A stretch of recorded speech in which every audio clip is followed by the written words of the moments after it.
States of America and to the republic for which it stands, one nation, under God, indivisible, with liberty and justice for all. Thank you very much. Next item on our agenda. We have all had an opportunity to review the agenda as presented. Do we have a motion to approve this agenda? So moved. We have a motion. Do we have a second? Second. All in favor? Aye. Motion carries. Next up, we have our public comment period. We've got a commitment for what, to 5:30? Yes. Okay. Yeah. I guess we will hang out and see if anybody shows up. Woohoo! Oh, look how fun your tie is. Did you want to speak? That is so fun. Did you want to speak?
Next item on our agenda, which is the West Point Town Council, and Mayor Lawson, if you'd like to call that meeting to order. Yeah, at this time, we'll call the town council meeting to order. Next item on our agenda is delegations. We don't have anyone currently signed up. So next on our list, Dr. Frazier will present our 2026-2027 budget. Good evening, school board members and town council members and our guests, and those of you that are watching online. It is my pleasure to present the FY27 budget. As always, I wanted to start by just saying thank you to town council for all of their support throughout the years. We continue to be grateful for all that the town does to support our school system, to support our students, and our entire school community. We know that not every locality can say that they have a strong, positive working relationship with their governing body. And so we can say that here, and we're grateful. And so we hope that the information that you learned today about our school division and the path forward continues that strong relationship. And so I will present our budget, and then I'll be happy to entertain any questions afterwards.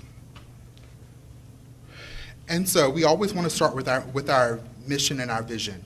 Our mission here in West Point Public Schools is we engage all students in robust preparation for a life of continuous learning as productive citizens.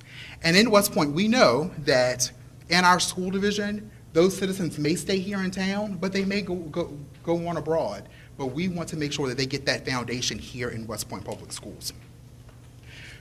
Our vision, we are creating a bridge to opportunity that empowers each student to maximize their potential to achieve academically, grow personally, and contribute positively to their community.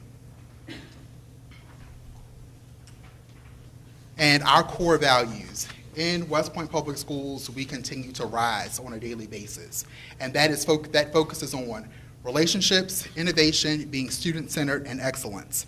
When we talk about relationships, we talk about those personal connections that our school staff have with each other, but they also have with our school community and with all stakeholders.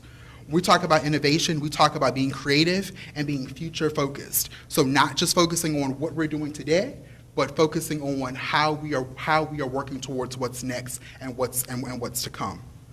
Being student-centered, in all things we do, our students have to be at our core. It's not about me.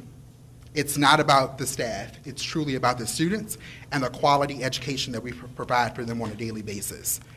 And then when it comes to excellence, we truly focus on academics, athletics, arts, and we show our point of pride in all things we do here in West Point.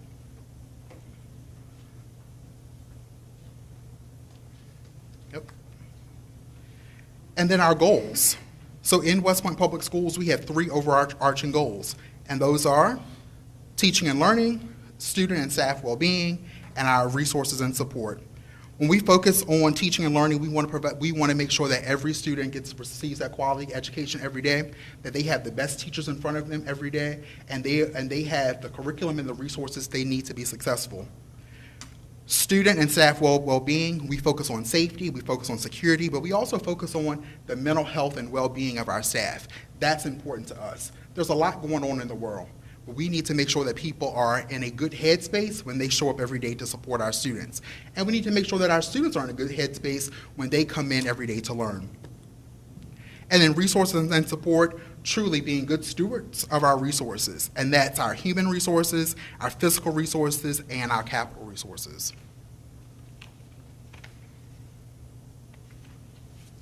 And here are some of the goals from our strategic plan that are related directly to our budget and to finance.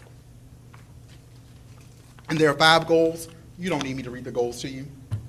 At the end of the day, we want to make sure that our strategic plan aligns with making sure that we are working together, not only as a school division, but as a school community with our town partners to make sure that folks are informed about our budget, that we are truly thinking about the funding needs and our priorities, and that we are truly doing what's best to support our students, our staff, and the community.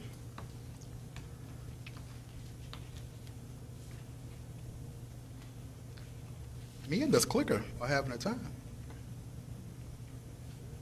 All right.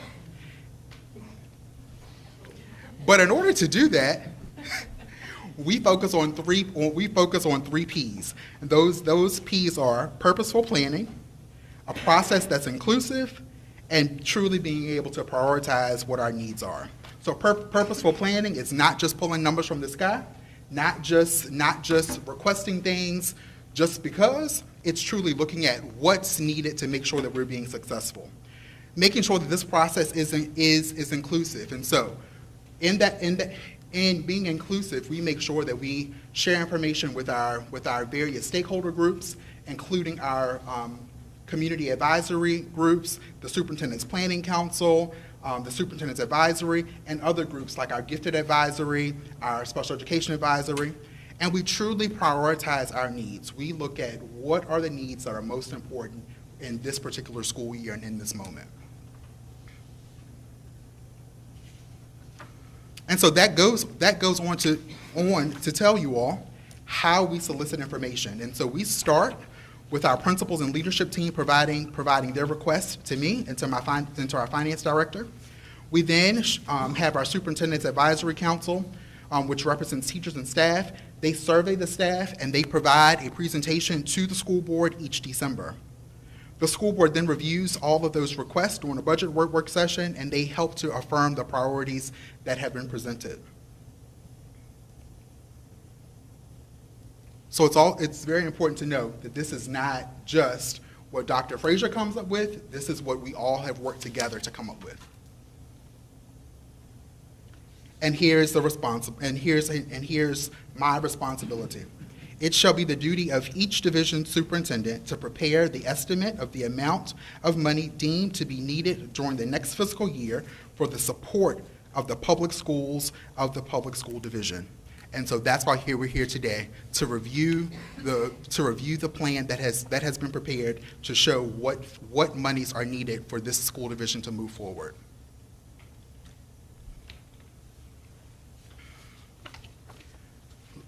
So in West Point, we have two budgets. We have our capital improvement budget, which is our CIP, which we receive $105,000 each year from the town. And then we have our operational budget, which is prescribed by law. That budget is broken down into the following categories: instruction, operation and maintenance, admin, attendance and health, pupil transportation, school food service, and debt service.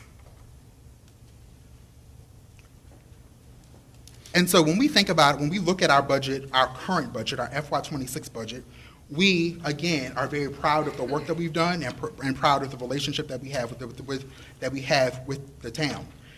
FY26, we were able to provide a 3% raise for all staff. We were able to hold employees harmless of an increase in health insurance costs. We were able to fully fund a secondary special education coordinator position. We were able to get our first full-time school psychologist. We were able to increase funding for athletics and operational costs and coach stipends, and we were able to cover funding for teachers when they're covering classes.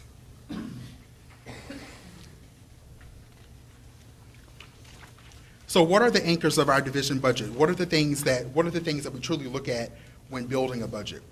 We look at our composite index, and you can see FY26, and then you can see what our new composite index, as it is a new biennium.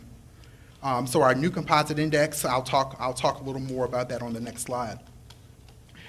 You'll also see our ADM, our average daily membership, and so for FY25, because we don't have FY26 data yet, that number is locked in at the end of the month, and so on March 31st, that number will be locked in from the state. But for FY25, our ADM number was 795.51 students. Our projected basic aid for FY26 is $9,462 per student. You can see here what monies we bring in from our tuition population. And so $1.3 million in basic aid and tuition revenue is what we bring in for having our tuition students. And we know that our tuition students we don't just focus on the revenue that they bring. We focus on them on what they bring to our schools. Our tuition students are students who come here, they participate in our athletics, they participate in our performing arts, and they also come and they are excel when it comes to academics. And so we're grateful to continue to have our tuition population. When you look at local funding, 36% of our budget is funded from the locality, so we are thankful for West Point for that. And then 58% of our funding comes from the state. More information about our composite index. It is a new biennium, and so our composite index has changed slightly. And we know the things that go into the composite index are property values, adjusted gross income, and taxable retail sales. And so our local composite index is going up slightly, and it will be 0.25, 0.24. And your local deposit index determines a locality's ability to pay for schools. And like I said, it is recalculated every 2 years, so every biennium that those numbers are recalculated from the state. And then when projecting our revenue, we look at our basic aid that we receive each year. And so for FY26, we received $8,447 per student, and it is projected that next year for FY27 we will receive $9,462 per student. Our enrollment projection, so what number do we pick to build our budget on? We know that we should not build our budget on the exact number of students that we have sitting in seats, because that number can fluctuate. And so for FY26, our budget was built on 790 students, and it will be my proposal that we build our budget for FY27 on 797 students. And you can see that this number has been going up each year as our enrollment has been going up. And so looking at enrollment, you can see what our enrollment trends have been from the 2018-19 school year up until today. And so you will see that highest number being this current school year, 25-26, at 834 students in the division. That's 717 town residents, which is the highest, and then 120 tuition students. And you can see that those are lower tuition numbers, as we have had a high of 174 tuition students.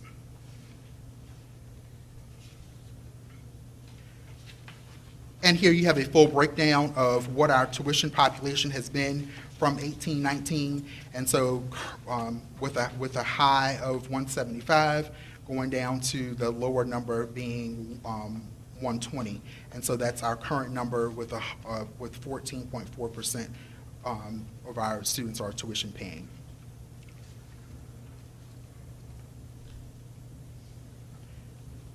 And here you can see a breakdown of some of our special populations.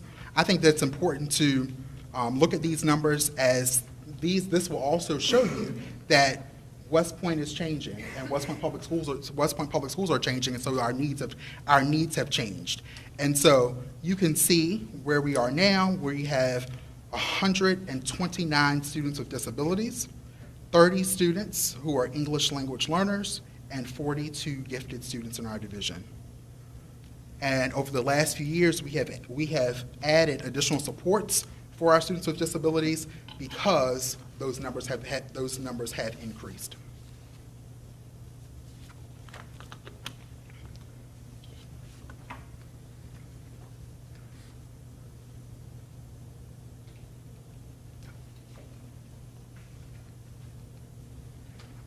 And here we have our preschool numbers.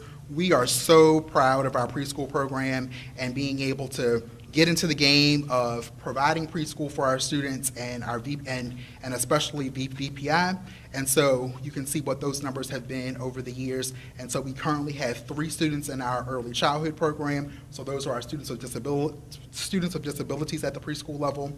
We then have 2 students in IPOP, and that's an inclusion program. And then we have 29 students in our VPI program. And so now it's time to start looking at what are our priorities for FY27. and what the projected revenue is.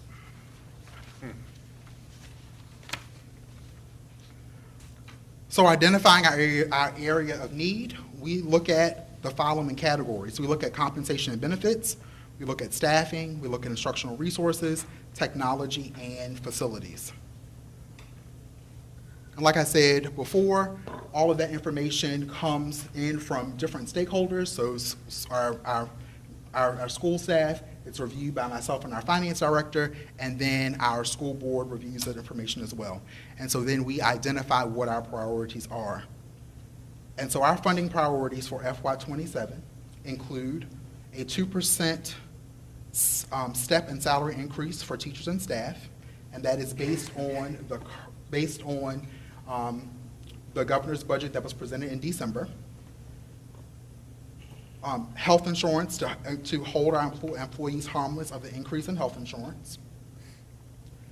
Operations, looking at the cost of electricity, gas, water, and sewer. Those things are going up. We're all experiencing those prices, those things increasing in our homes, and so those things are affecting us here in the school division. Vehicle maintenance is an area in which we are seeing additional need as those costs are going up.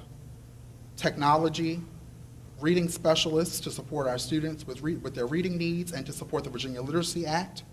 A gifted teacher, a middle school teacher, an adjustment to our substitute teacher pay in order to recruit and retain substitute teachers, and then additional funds for transportation and our drivers who support our students going to different events.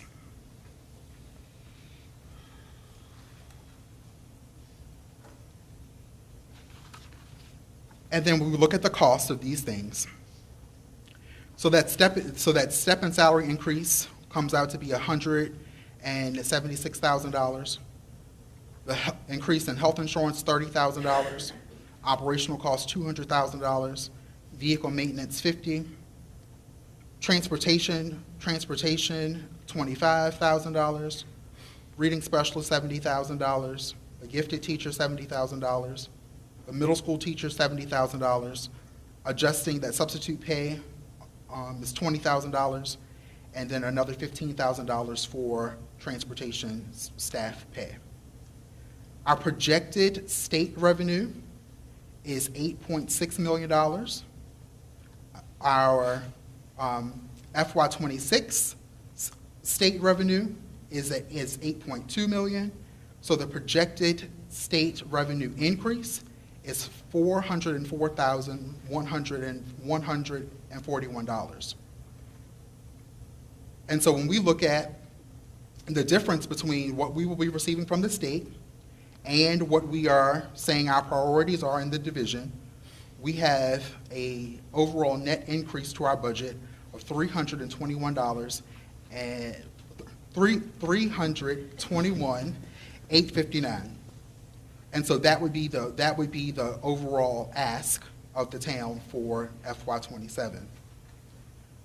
And so when we break down that revenue and do a comparison of local, state, federal, and we can break it and do that comparison over FY26 and FY27, you can see that there on the screen, on the page.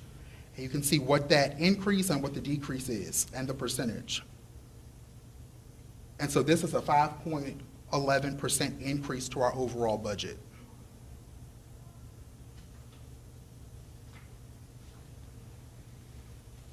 And there you have a pie chart that shows the same information,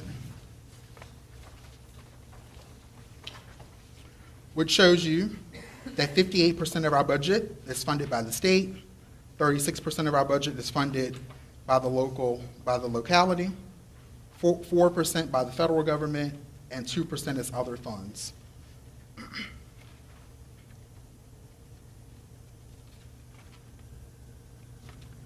And then you have the expenditures that go along with that, which shows the same, that 5.11% increase or change to our budget. And our proposed budget for FY27 would be right under 15 million, so it's right at $4.9 million.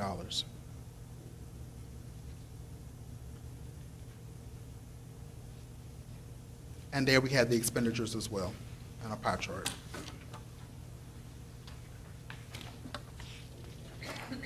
And so then we know that there's another piece to our budget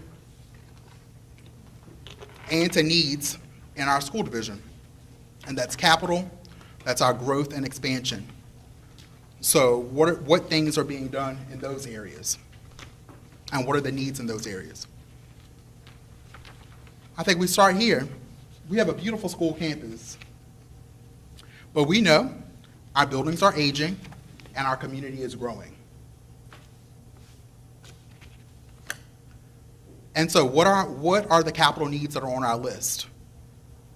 The roof here at the middle school, high school is in need of replacement. HVAC controls need to be replaced, auditorium lighting, resurfacing of the track here at the middle school, high school, and weight room improvements. The weight room improvements, we originally had a plan to build a standalone weight room, but we had to look at our priorities, and we had to decide, is that the priority now?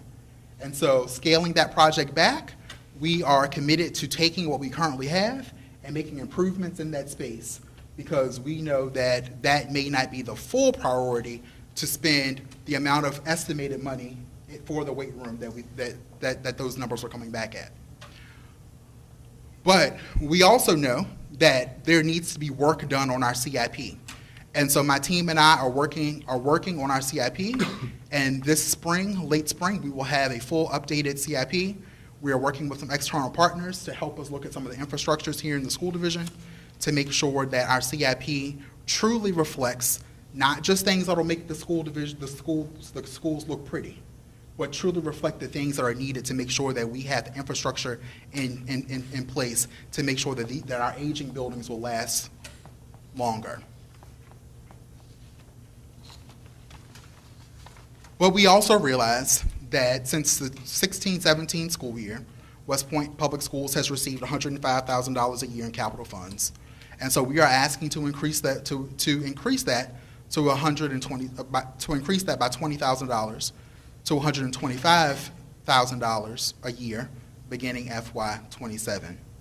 We know that the cost of everything is going up. And so in order to keep up with the things that need to happen to keep our buildings running, we're asking for an increase in those funds. And then we start looking at expansion. So about a year ago, drawings were done. Those drawings were developed and they were shared with the school board and with town leaders. During that meeting, we had some good conversation, but it's time to circle back to that. We also we have been working with Crabtree and Associates, and they are planning to come to our March 17th school board meeting to update the school board on the community growth study that was done that was done for the board. We also know that the town is currently going through their comprehensive plan. And so the Berkeley group is doing some of the same work and looking at growth within the community. And so we have spoken with folks at the town about sharing that piece of information with us as well, so then we can benchmark the data to see where things fall, and so we can have better data to project what our needs will be. West Point Public Schools will be requesting a joint session this spring with the full school board and the full town council to review data, to review plans, and to discuss funding. In order for any of these projects to happen, we have to have funding. But we also know that we need to make sure that we're making the best plans for our community. And so those need to be database decisions, not just what we think we want. We need to know what we truly need and how our community is changing. And so our buildings are reaching full capacity, and so we want to just take some time to review all that information. We want to take time to review what our options are. So there is an option for learning cottages. There is an option for renovating and expanding. there is an option for new buildings. But we have to work together. This cannot be the school board alone or the town council alone. It has to be us working together to help develop that plan as to what we can do when it comes to growth and expansion. And then currently, we know that West Point Elementary School is at 95% capacity, and that West Point Middle School, High School is at 71% capacity. Those numbers come from VDOE, based on the capacity numbers that VDOE says that a school this size, this square footage with the number of classrooms, what they say that we should be able to hold. And so that is where we get those capacity numbers from.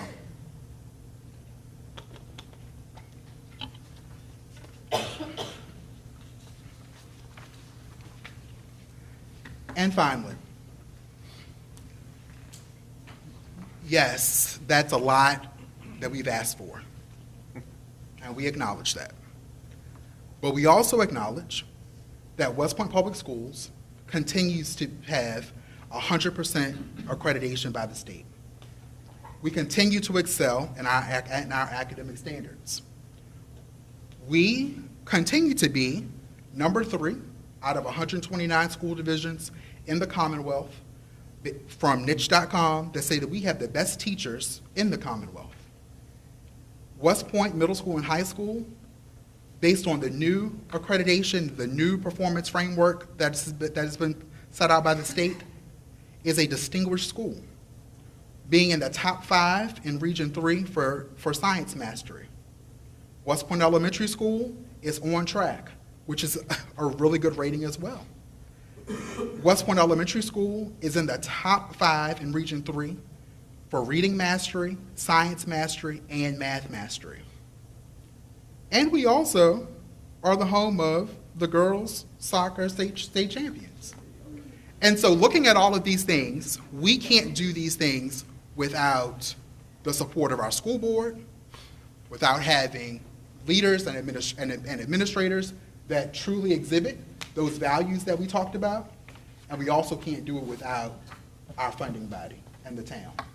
And so, again, I say we are appreciative for everything that you all do and for all the things that you will continue to do, but we are proud of the work that we're doing and the work that has been done and the work that will be done moving forward here in West Point Public Schools. We love what we do. We love our students here, and we're going to keep on making sure that they have the best and that we are continuing to build those positive relationships, that we're innovative, that we're student-centered, and that we are truly excellent in all things that we do.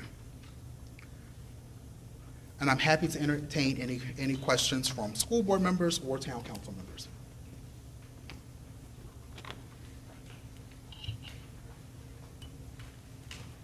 Well, first, I just want to thank you for all your hard work. I know it's not an easy process. I know it's something that I'm imagining, don't look forward to every year. But I do appreciate your perspective of getting so much input and so many different councils that really pour into this, that it's not just your close-knit team, but you really do get so much input from the community. So I do have a quick question. With regards to your capital budget request, what will the extra $20,000 be going, or anticipated to be going towards? So those additional dollars will go towards the things that are on this list here. So roof repairs, HVAC controls, auditorium lighting, resurfacing the track. But we are truly in the process of revising our entire CIP, and we will bring that CIP not only to the school board for their approval, but we'll be happy to share that full CIP with the town council once it's complete. So do you have actual estimates for what these different things are going to cost now, and those estimates total the 125? No, that is not an estimate of what those things cost. That is looking at what we currently receive and knowing that what we currently receive is $105,000 and each year. And the cost of everything from everything that's on our CIP has gone up. And so that includes the basic cost of a school bus. Once upon a time, when that number of 105 was established, the cost of a school bus was about $90,000. Now the cost of a school bus is $150,000. And so just looking at the overall numbers, like, we have to start with an increase somewhere in order to start building a capital fund and to fund these projects that are listed and the other projects that are to come. Okay. So you just picked the 125 number because you knew you needed more, right? Okay. The other question I had was somewhere in here, I think it said there used to be, last year was based on, I think it was 790 students, and this year is 797, so a difference of 7 students. But in the operating budget, it looks like you've got 1, 2, 3, maybe 3 additional staff positions on that. Am I reading that right? The reading specialist, the gifted teacher, the middle school teacher. That seems like a lot of staff additions for 7 more students. Right, and so the number 797, that is the number that we use to build our budget. Right. Our actual enrollment can be found earlier in the presentation, It was 8 something. where we were at 834 for enrollment.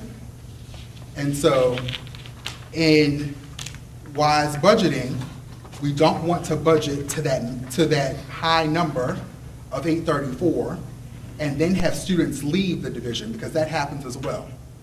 And so while students are coming, we also have times in the year where students leave. And so when they leave, and the way the state calculates the ADM, that's what our funding is going to be based off of.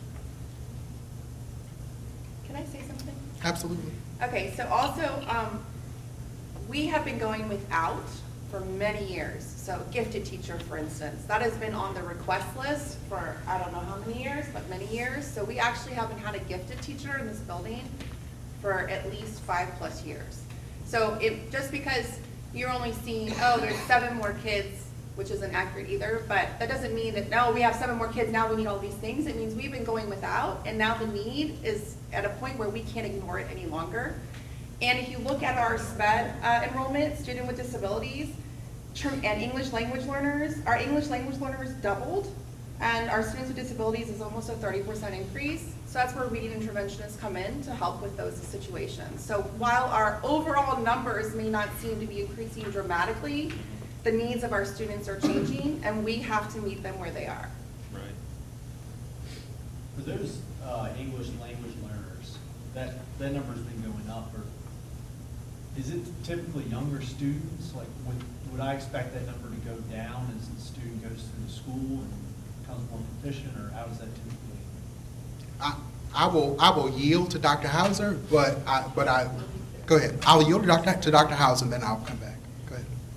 I'm sorry, I couldn't see you, so I'm not sure of your question completely, but the 30 students are the students who are identified for English language learner services.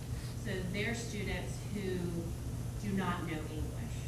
When we look at Hispanic students, for example, we have 67 Hispanic students, but only 30 in EL. And EL students are Vietnamese, Cantonese, Tagalog, Hispanic. So there's a whole lot of other students who don't receive direct services. That's just our direct service number. And what did you ask if they were going to exit? Yeah, just as they're in the school system longer. Yes, that they number. do. Yeah. So 2 different things are going on right now.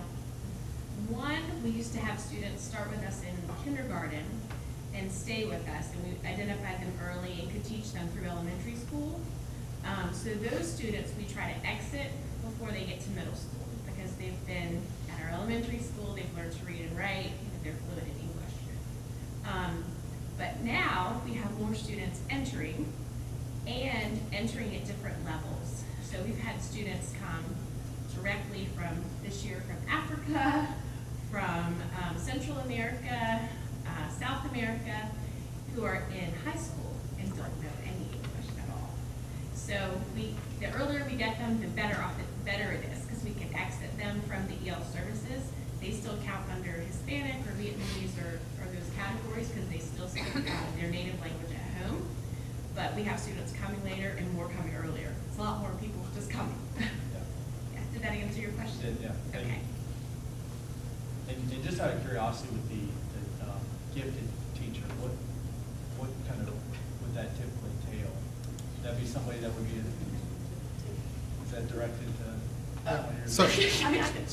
So the gifted teacher will start for next year supporting students K through, likely K through 8.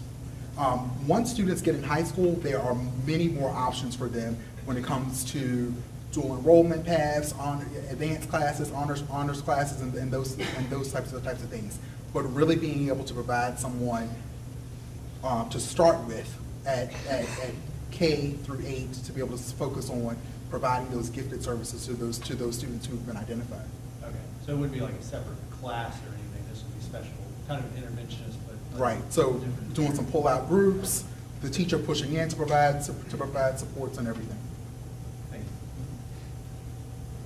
you. You mentioned earlier about last year you had contracted with someone to potentially draw a plan. Are there plans to draw up different plans, more plans, or is the school board looking to have sort of a joint meeting, or prefer to have a joint meeting where we all kind of brainstorm different options before going to a contractor or a planner for expansion of the schools or updating the schools? I think where we will start is we will start by sharing what we have. Start by looking at the data. How quickly is the growth happening, right? So look at the data to be able to determine that. And then from there, we can show folks exactly what we have done thus far. And from there, talk about funding to know, are we in a place that we want to move in the direction that we are drawing additional plans? Are we in a place that we want to look at options for learning colleges? What is the direction that the school board and the town council want to give the school leadership to do? Well, because my concern is if we're going to be putting on, brand new roofs and, updating HVAC units, I'm not saying it's not needed, but if we're going to redo an entire roof and then tear it down 2 years later or modify it 2 years later, it doesn't make sense, or even 5 years later, whatever the time frame may be. I'm just using Well, I think the numbers. roof needs to be replaced on this building. Any expansion would be outwards. So this thing's leaking like a sieve, and that's something they can't get around, and whatever they do after this would not affect this roof line. And if they suggested that, I would call them crazy and we would do something different. But, yeah, I mean, this roof's been leaking for a while. And we did replace the elementary. We did a full replacement on the elementary school, And thank you, COVID. Yes. Since that was ARPA funds. Yes, and the middle school portion of this school is still under warranty. The high school portion of this roof is is out of warranty, and that is the part that is leaking the worst. Plus, I think that the idea is that in the spring, we'll have a better understanding when our next meeting, we'll have the presentation about what Potentia needs, and then hopefully we'll have another joint session to talk about it. And I would assume that we would kind of know where we're going and heading before we're going to be replacing the roof and doing any kind of those things. So, I mean, I don't want to misspeak, but I don't think we're hiring a contractor tomorrow for the roof. So I think there's time for those things to be worked out. Right, because we would have to work together on the funding for those things as well. Right.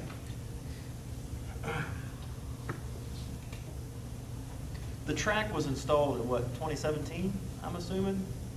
If we're resurfacing, because it's 10 years? Yes. So I think it was the first year I was JV coach, so. No, I think it's the second year, or second time resurfaced. It's been resurfaced once before, I believe. No, this is a brand new track, because I was the JV coach, and it's supposed to last 10 years before we resurface, and then 20 years you're supposed to replace. That's what I was told when they grinded it up, because it actually interfered with football season that year. And we've never patched that. I mean, there's gouges in it, and I've been saying for years, there's stuff you can make and patch it, but the man that used to do it was Redden, and he's been long gone. when we used to patch the old one. But I'm not sure, was that, because it's supposed to last 10 years before you have to resurface. That's what we got. Right. But, and I understand that we're getting to that point and time flies, and I didn't realize, so I was sitting here thinking of resurfacing, it's like, well, I guess it has been just about 10 years. And I know we talked in the meeting we had before about the designs of to the elementary and the high, and then the other alternative, which, and I think we left that discussion thinking about priorities, like what needs to be next. Like, you know, you need square footage. I mean, pretty is nice, but you need square footage and where to go in and out. And I would hope that that's, and the overall campus is my concern, because they don't make more land right here. You're sort of in here where you're at. And I'll bring this up for the 800th time.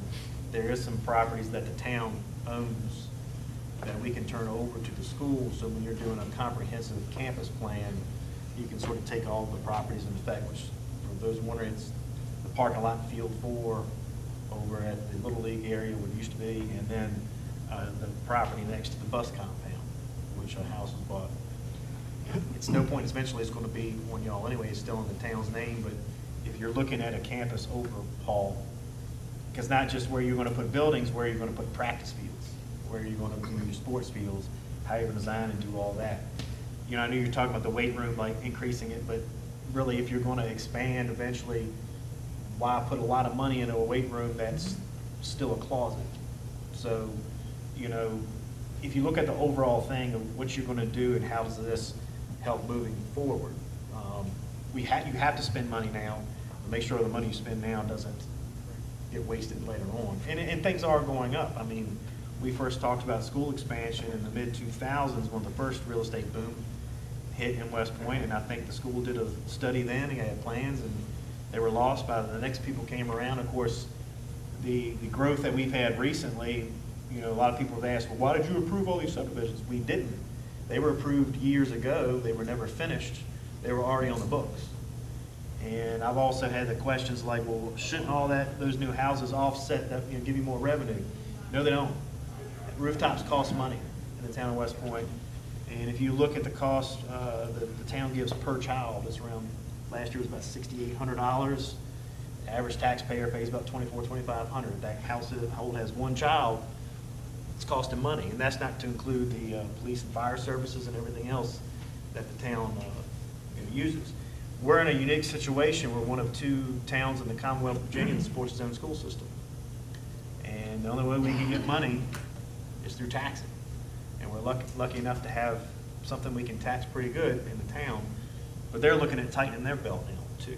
So we've got a lot of things that we're looking at on our budget. We're making cuts and looking at different things, and still in that process. We're just, the assistant town manager's now meeting with council members individually, going through the budget and what we think. I think we've already cut a lot, but you know, it gets harder to do all the time.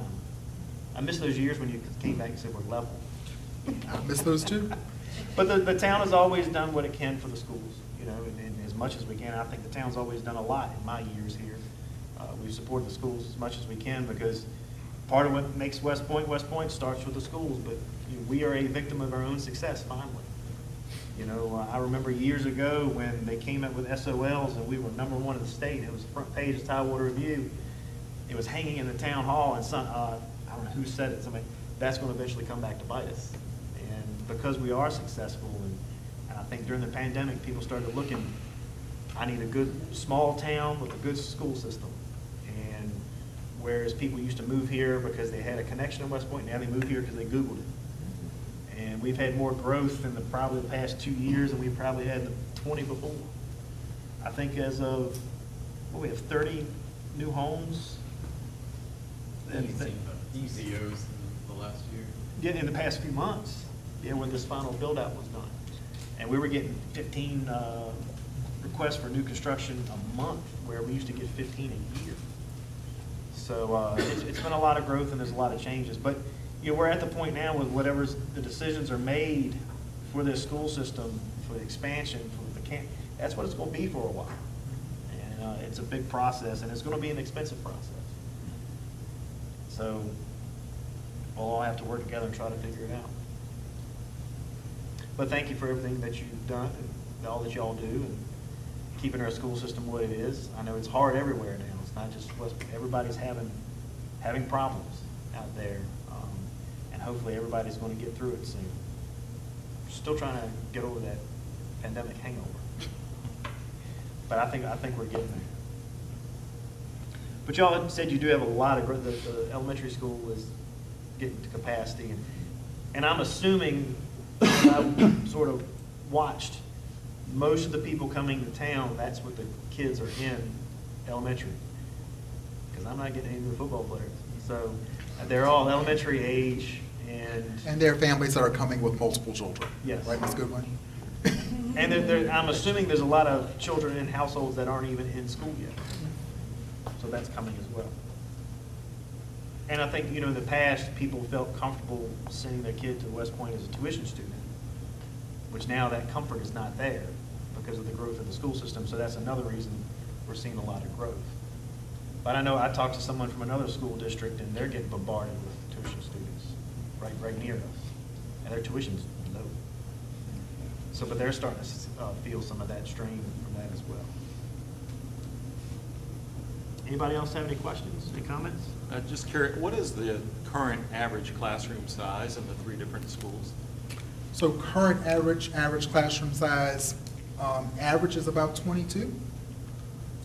Does that vary between elementary, middle, and high? Or is it pretty much the same across all 3? We say it's the same. Yeah, once we get into the middle school, high school, when students start to take classes at different levels, you'll see some. You may see some smaller classes.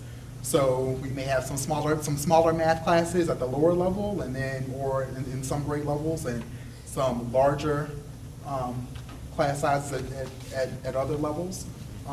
But I would say about 22. Okay, thank you. Is average.